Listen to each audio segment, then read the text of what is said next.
জয় হিন্দ বন্ধুরা, আশা করছি সবাই খুব ভালো আছো। তো এই মুহূর্তে আমি আছি মেঘালয়তে একটা ট্রেনিং পারপাস আমি এসেছি।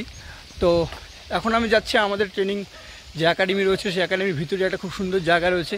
সেই খুব সুন্দর জায়গায় আলটিমেটলি একদম টাইম হয় না, আজকে সানডে ছিল, তাই এখন একটু টাইম হলো সেই জায়গাটিতে যাওয়ার।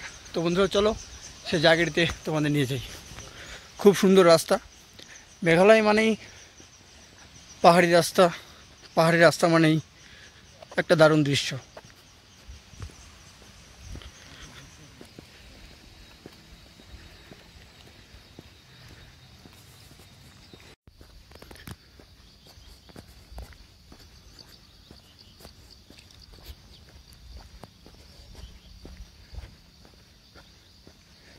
খুব সুন্দর একটা নিস্তব্ধতা,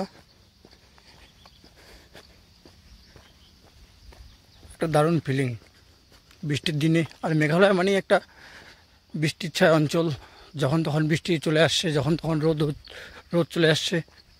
রোদ এবং বৃষ্টির খুব সুন্দর একটা যুগলবন্দি এখানে চলে।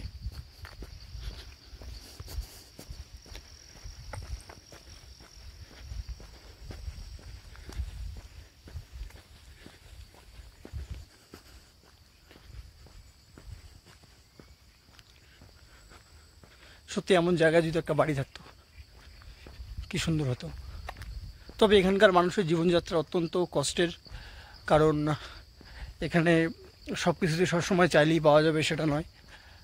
কারণ পাহাড়ি অঞ্চল, এখান থেকে শিলং অনেক দূরে।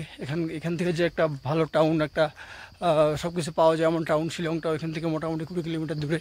তো যে কোনো গুরুত্বপূর্ণ কাজের জন্যই এখানকার মানুষকে শিলংয়ের উপর ভরসা করতে হয়। সুন্দর ভিউ পয়েন্ট।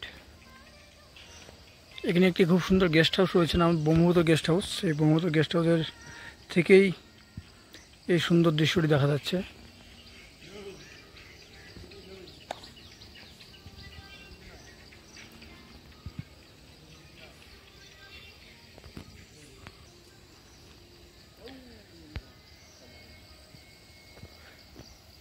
ক্যামেরায় আমি আপনাদের ভালোভাবে দেখাতে পারছি না, কারণ এই মুহূর্তে সন্ধ্যা নেমে আসছে আর আমার ফোনের ক্যামেরা কোয়ালিটি এত একটাও ভালো নয়। তবে দু চোখ ভরে এই খুব সুন্দর দৃশ্যটি উপভোগ করছি। তো খুব সুন্দর জায়গাটিতে এসে একটু ছবি ভিডিওগ্রাফি করছে সবাই। তো ঠিক আছে বন্ধুরা, আজকের জন্য এই পর্যন্তই। দেখা হবে পরের কোনো এক ভিডিওতে। সবাই ভালো থাকবেন।